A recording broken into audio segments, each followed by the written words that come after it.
सूर्य कन्या तप्ती को देखकर राजा संवरण का मोहित होना। अर्जुन ने कहा, गंधर्व, तुमने तपती नंदन कहकर जो बात यहाँ मुझसे कही है उसके संबंध में मैं यह जानना चाहता हूँ कि तापत्य का निश्चित अर्थ क्या है।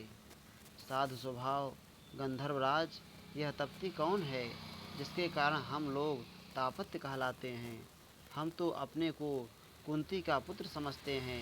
यह तापत्य का यथार्थ रहस्य क्या है, यह जानने की मुझे बड़ी इच्छा हो रही है। वैशंपायन जी कहते हैं, जन्मेजय, उनके यूँ कहने पर गंधर्व ने कुंती नंदन धनंजय को वह कथा सुनानी प्रारंभ की जो तीनों लोकों में विख्यात है। गंधर्व बोला, समस्त बुद्धिमानों में श्रेष्ठ कुंती कुमार, इस विषय में एक बहुत मनोरम कथा है जिसे मैं यथार्थ एवं पूर्ण रूप से आपको सुनाऊंगा।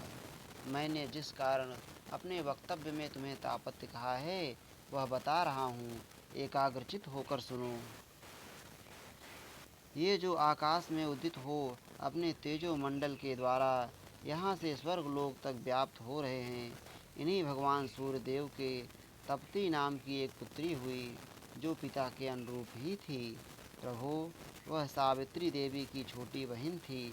वह तपस्या में संलग्न रहने के कारण तीनों लोकों में तपती नाम से विख्यात हुई।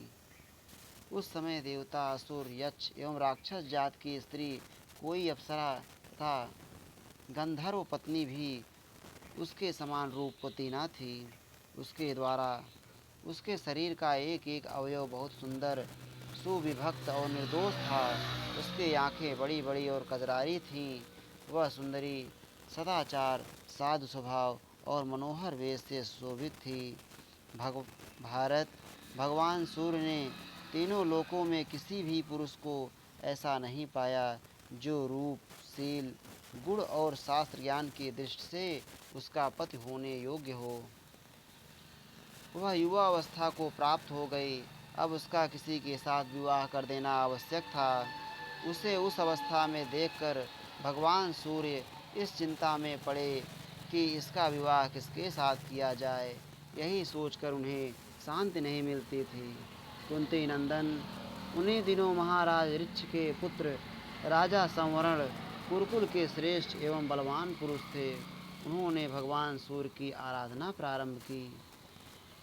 कौरव नंदन, वे मन और इंद्रियों को संयम में रखकर पवित्र हो अर्घ्य, पुष्प, गंध एवं नैवेद्य आदि सामग्रियों से तथा भांति भांति के नियम, व्रत एवं तपस्याओं द्वारा बड़े भक्ति भाव से उदय होते हुए सूर्य की पूजा करते थे।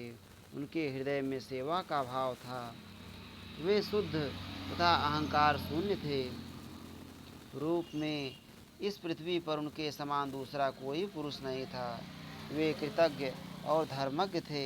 अतः सूर्यदेव ने राजा संवरण को ही तपती के योग्य पति माना।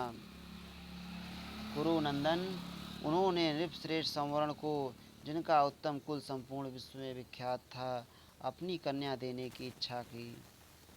जैसे आकाश में उद्दीप्त किरणों वाले सूर्यदेव अपने तेज से प्रकाशित होते हैं, उसी प्रकार पृथ्वी पर राजा संवरण अपनी दिव्य कांत से प्रकाशित थे।